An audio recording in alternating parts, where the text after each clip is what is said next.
Mga kapatid, mga magigiting na anak ng bayan,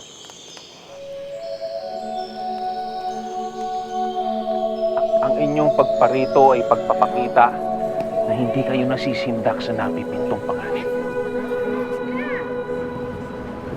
Andres Bonifacio, Mason, taga Maynila. anak ng Tondo. Este es el ejemplo que algo pasar. Mula na magkaroon ng pag-aalsa sa Cavite, naging lubhang mapaghinala na ang mga Kastila. Kagayangay, dagilang ipapataw ang kaparusahang kamatayan sa garote. Ang digmahang ito ang maglilikha ng walang tigilang pagluha ng ating mga asawa. Mga animal, may araw din kayo.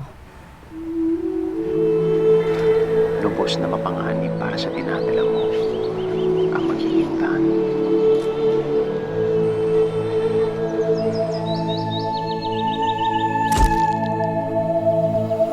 Supremo, oras na po ng pagpupulong. Hindi sumusuko ang ating mga kapanalip.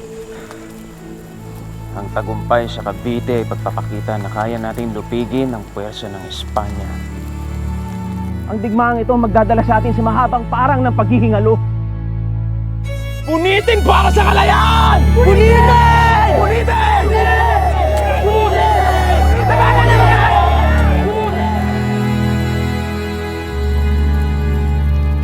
Lagi ninyong pakatandaan na ang kadahilanan ng ating pagbuwis ng buhay ay upang makamit ang matagal na nating minimithing kalayaan mula sa paggustay at pagkaalipin.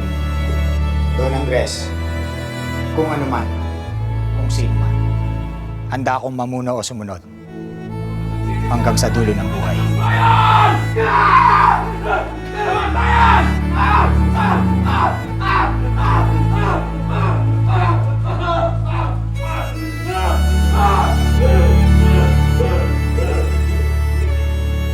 Kaya sa halip na malugmok,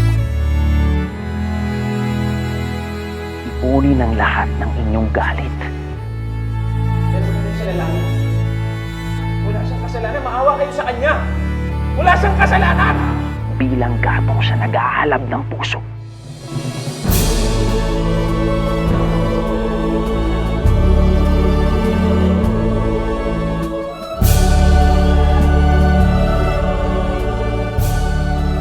Anumang sigwa ay may paghupa.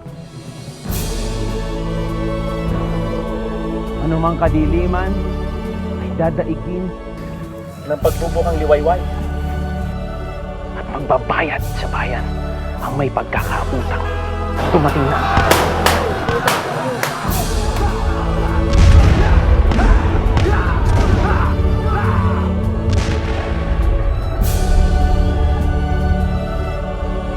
Dumating na ang araw ng mga tunay na anak ng bayan!